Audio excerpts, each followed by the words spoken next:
Amis réfractaires, aujourd'hui on va essayer de faire des choses intelligentes et très basées. On va parler des taux directeurs. Voilà.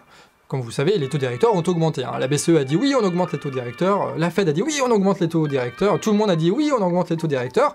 Sauf que, qu'est-ce que bon Dieu que bonsoir ces taux directeurs et en quoi ce serait, d'après beaucoup de personnes, une mauvaise nouvelle? Alors, en apparence, c'est assez complexe. En réalité, ça l'est pas tant que ça. Et quand on regarde et qu'on prend un peu de recul sur ça et qu'on se pose les bonnes questions, on se rend compte surtout que c'est un gros foutage de gueule. Alors on va évidemment parler des taux directeurs, mais avant d'arriver sur ce point précis, il faut expliquer plusieurs choses. Il faut expliquer l'augmentation des prix, il faut expliquer la création monétaire. Donc on va commencer par l'augmentation des prix. Et donc pour ça, on va aller sur le site d'Elucid qui met à disposition des articles et des interviews. Je vous recommande vraiment Elucid, hein. Il faut s'abonner pour avoir accès aux articles, mais ils sont de très bonne qualité.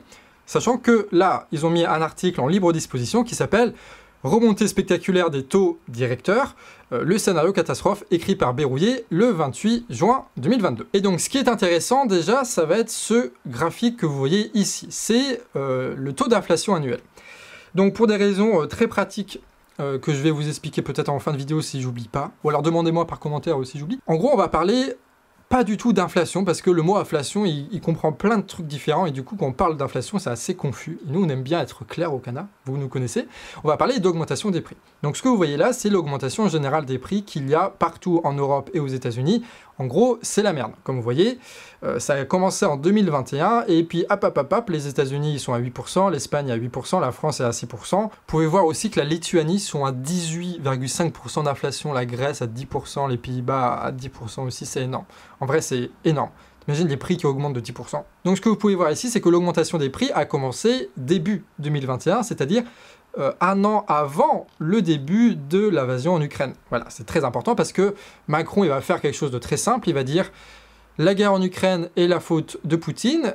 L'inflation est due à la crise en Ukraine, à la guerre en Ukraine, donc l'inflation en France est due à Poutine. Donc c'est littéralement ça dans ces interventions qu'il dit. Donc déjà c'est un peu tiré par les cheveux comme on l'a vu plein de fois dans les vidéos, le fait que la diplomatie c'est un peu plus compliqué que juste Poutine qui a décidé de lancer une guerre, mais surtout au niveau de l'inflation, on peut voir que c'est faux, ça fait plus d'un an que les prix augmentent, et on constate tout ça dans les supermarchés, les prix augmentent, il faut pas nous prendre trop pour des cons, ça fait depuis 2021 que les prix augmentent, voilà. Donc pourquoi est-ce que les prix augmentent? Là, ce qui est important aussi de comprendre dans l'augmentation des prix que nous subissons en ce moment, c'est qu'elle est assez particulière et assez matérielle. C'est essentiellement dû à des sécheresses climatiques dans énormément de pays qui ont fait qu'il y a une réduction du blé. Il y a eu beaucoup de spéculation là-dessus, il y a eu l'augmentation du prix du baril de l'essence, etc., qui fait que énormément d'entreprises, puisqu'ils devaient remplir leurs voitures, leurs camions d'essence, ont dû augmenter leurs frais et donc augmenter leurs prix. Et vu que toutes les entreprises sont interconnectées dans une économie mondiale, machin truc, en fait, tous les prix ont augmenté pour compenser ces frais-là, et on se retrouve avec l'inflation qu'on a là. Sauf que nous, au Canard, on ne peut pas lutter contre cette inflation-là, le maraîcher du coin ne peut pas lutter contre cette inflation-là, puisque c'est une augmentation générale de toutes les entreprises en même temps, donc il faut qu'il y ait une institution qui régule ça, qui régule les prix. Et c'est là où les banques centrales arrivent. Donc les banques centrales, c'est en général des institutions publiques. Aux États-Unis, cas particulier, c'est à la fois du public, à la fois du privé, parce que les États-Unis, et en Europe, enfin en tout cas pour ceux qui utilisent l'euro, plus exactement, c'est la BCE qui est à Francfort, et elle est aussi particulière puisqu'elle n'a qu'un seul objectif, c'est de faire en sorte que l'inflation soit sous la barre des 2%, raté, et aussi le fait qu'elle est totalement indépendante du politique. Donc c'est pas les gouvernements qui imposent la ligne politique de la BCE, elle fait ça toute seule dans son coin, c'est un peu débile, mais c'est comme ça que ça se passe. Donc la BCE et la Fed doivent lutter contre l'inflation, c'est leur boulot, tu vois, en tant que...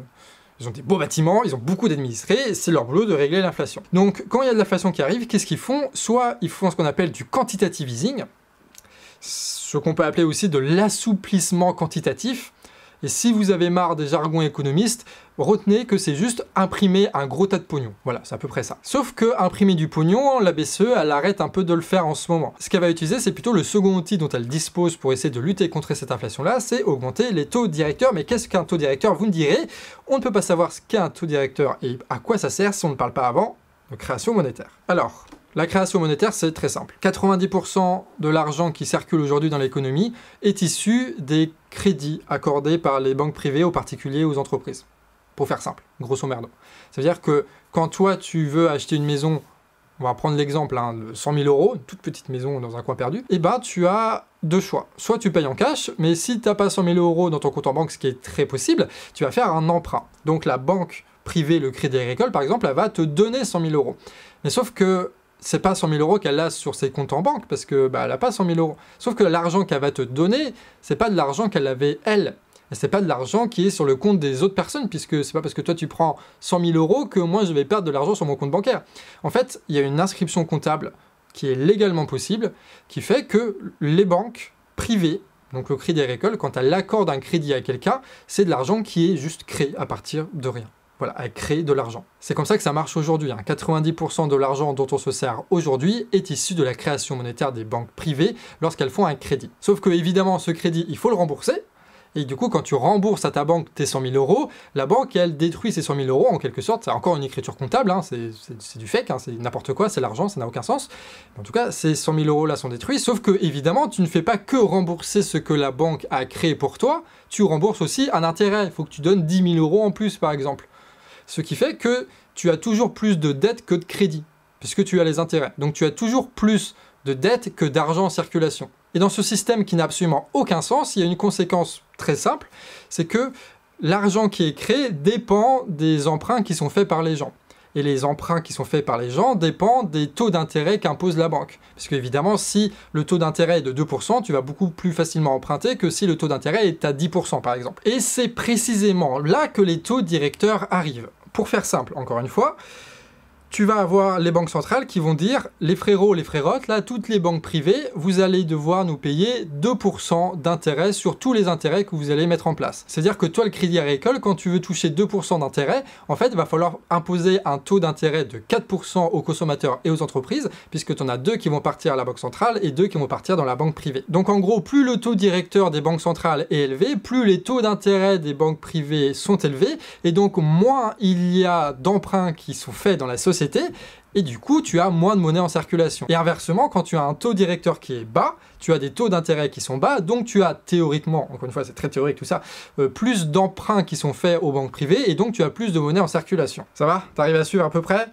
Alors vous me direz, il y a 1 milliard de trucs qui font que ça marche pas ce système, et oui, là c'est de la théorie monétaire qui n'a pas trop de sens, on va voir à la fin que tout ça, c'est quand même un peu du foutage de gueule. Donc la logique des banques centrales, c'est de dire qu'on va faire en sorte d'avoir plus d'argent en circulation quand c'est la récession pour espérer que de mettre plus d'argent en circulation, ça crée de l'activité économique. Et quand ça va un peu mieux, et même quand il y a trop d'investissements par rapport à la richesse réelle du pays, là on va augmenter les taux directeurs pour faire en sorte qu'il y ait moins d'argent en circulation. Et c'est exactement ce que dit ce graphique-là, donc c'est les taux directeurs des différentes banques centrales entre 1993 et 2022.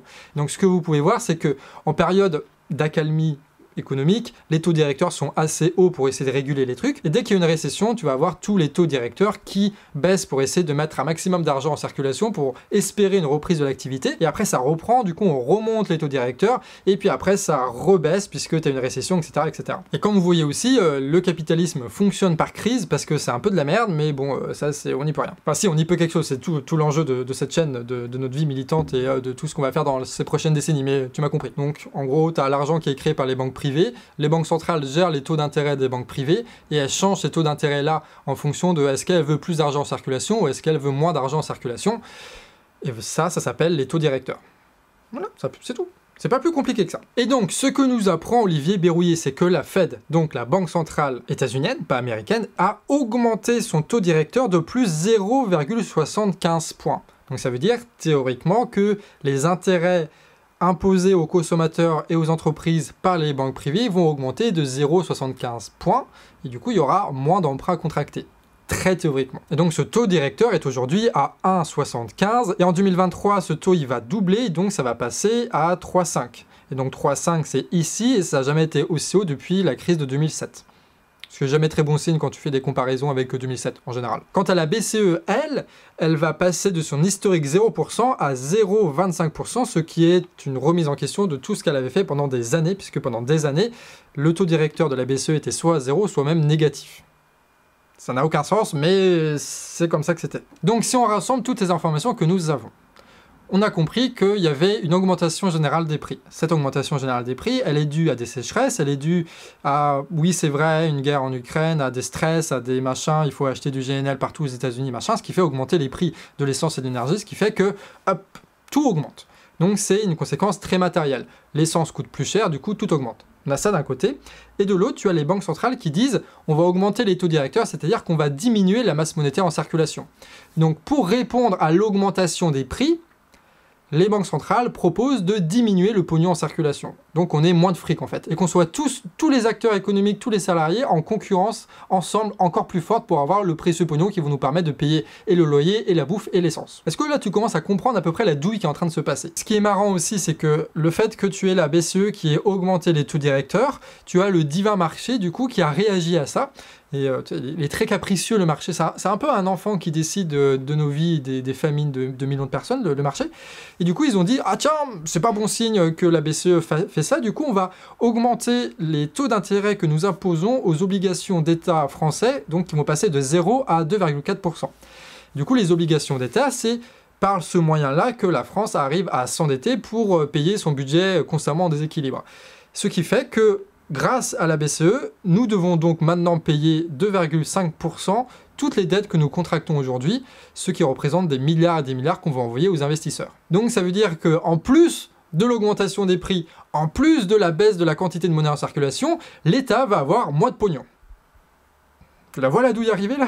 Et ce que je dis là, c'est pas n'importe quoi. The Conversation, ils disent « Augmenter ces taux directeurs raréfie la liquidité accessible aux classes sociales les plus pauvres pour financer des prêts et hypothèques. » À terme, ces décisions ont un impact négatif sur l'emploi. Les taux plus élevés découragent en outre l'investissement privé, d'autant plus que les niveaux d'endettement des ménages, des entreprises et des États est aujourd'hui élevé. Donc ça veut dire que, vu que l'argent est moins accessible et que l'emprunt est moins accessible, ça va détruire énormément d'emplois et ça va foutre énormément de gens dans la misère. Voilà, c'est ce qui est écrit. Et normalement, si tu as un esprit critique et que tu te laisses pas trop avoir par les costards-cravates, il y a une petite question qui te vient à l'esprit. Donc ils veulent baisser la quantité de monnaie en circulation avec leur taux directeur, là, ok très bien, mais quel est le fucking rapport avec l'augmentation des prix? Quel est le fucking rapport avec la spéculation, la sécheresse, avec la guerre en Ukraine ou avec le fait que les riches se mettent plein les poches? Quel est le rapport entre tous ces phénomènes économiques très matériels et la volonté de baisser le nombre de monnaie en circulation? Ça n'a aucun rapport, en fait, ça va juste faire que aggraver la crise. Et oui, voilà. C'est tout. C'est du foutage de gueule. En fait, ils se foutent de notre gueule, en réalité. Non, parce que, quand même, qu'on se dise les choses clairement. Si le problème aujourd'hui, c'est l'augmentation du prix de l'essence, ok, très bien. Moi, je propose deux choses. On récupère les 15 putains de milliards que Total s'est fait en bénéfice l'année dernière, d'accord? Encore là, ils font des trimestres records, donc on se récupère tous les bénéfices de Total et on fait en sorte de baisser réellement le prix de l'essence. Deuxième proposition, on baisse les différentes taxes au niveau du prix de l'essence qui seraient financées par une augmentation des impôts pour les plus riches. Avec ça, on va pouvoir baisser, je sais pas moi, l'essence à 1 € le litre et comme ça, on va pouvoir réellement lutter contre l'inflation. Et après, on impose une transparence totale des grandes surfaces pour être sûr des marges qu'elles se font pour pouvoir essayer de gratter un maximum de pognon là aussi parce que les grandes surfaces avec le Covid se sont fait des milliards. En récupérant le pognon précisément là où il est, on va pouvoir résoudre le problème de l'inflation sans détruire l'économie, sans détruire des centaines de milliers d'emplois, sans mettre des millions de personnes dans la misère. C'est quand même pas mal, non? Mais c'est là où ils sont malins, tu vois, les petits bourgeois costard-cravate, c'est qu'ils nous parlent de taux directeur comme si c'était une science incroyable, mais en réalité, c'est ça la putain de réalité. La putain de réalité, c'est que l'augmentation des patrimoines des milliardaires entre 2009 et 2020, c'est-à-dire en un an, a augmenté de 439% en France. C'est-à-dire que l'augmentation du patrimoine des milliardaires a pris 17% par an pendant 10 ans. C'est énorme. Et là, vous pouvez voir qu'entre 1995 et 2021, la richesse des 50% les plus pauvres a grossièrement augmenté, de 3-4%, quand celle des 0,001% des plus riches a augmenté de 5%, celle du top 500 a augmenté de 7% et celle du top 50 a augmenté de 9%.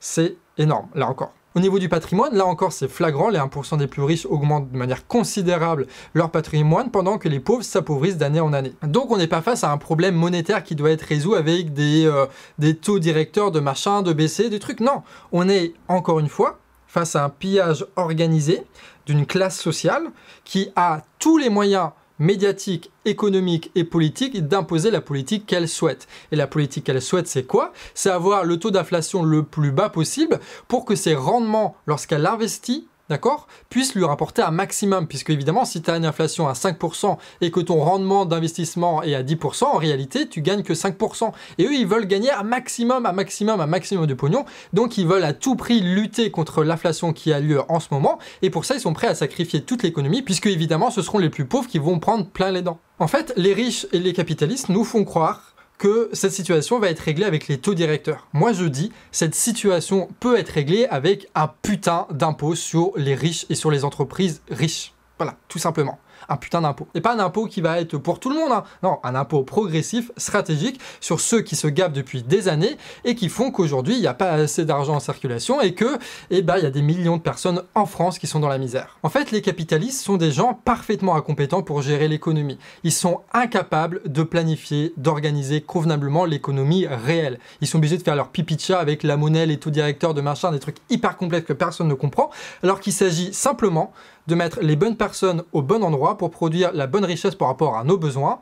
C'est pas compliqué, d'accord? On a en France et partout dans le monde suffisamment de ressources, suffisamment de main-d'œuvre, suffisamment de connaissances pour abolir la misère partout et qu'on ait des vies à peu près stylées. Et pourtant, c'est pas le cas, parce que le capitalisme est incapable de s'organiser. Ce qu'on veut, c'est une politique économique du contrôle des prix qui soit réelle, qui soit effective, qui soit basée sur le concret. D'accord? C'est très simple. Donc oui, on veut pas que les prix flambent, mais on veut pas sacrifier l'économie pour autant, donc on taxe les riches, on taxe les riches, on taxe les riches. Et c'est là où on voit qu'il y a une différence fondamentale entre le capitalisme et le socialisme. C'est que le capitalisme, c'est totalement l'anarchie, ça n'organise rien dans la production, ça essaye d'envoyer des budgets, du fric, des taux directeurs, mais en fait, ils règlent rien du tout. Ils n'arrivent même pas à régler les propres crises que le capitalisme produit, du coup, ça crée énormément de misère. Et ce qui s'oppose à ça, c'est le socialisme qui est en fait une organisation beaucoup plus rationnelle de l'économie en disant on a suffisamment de force de travail, de ressources et de connaissances pour faire en sorte que tout le monde puisse sortir de la misère, donc faisons-le. Organisons réellement l'économie, pas avec des budgets à la con, mais avec des personnes qui vont travailler au bon endroit, au bon moment pour faire la bonne chose dont on a besoin. Tout simplement. Alors c'est compliqué, c'est complexe, il y a plein de trucs à penser puisque tout est interconnecté, c'est pour ça que le socialisme est beaucoup plus difficile à planifier que le capitalisme où c'est juste le bordel. Donc quand les costards cravates nous disent qu'il va falloir payer encore plus par rapport au taux d'intérêt, de l'inflation, de machin, des trucs, maintenant vous savez, on paye juste le prix de leur incompétence. Bon voilà, j'espère que ça t'a plu cette petite vidéo, j'espère surtout que c'était pas trop technique, hein. N'hésite pas à dire par commentaire ce que t'as compris ou pas, c'est la première fois qu'on fait ça, et on pourra revenir plus calmement sur tout ça. Mais en gros, les taux directeurs, c'est un peu de la merde, ils se foutent un peu de notre gueule. Ce qu'on veut, c'est une vraie critique de l'économie actuelle et avec une organisation réelle de l'économie et un contrôle réel des prix, tout simplement. Sur ce, des bisous et à la prochaine.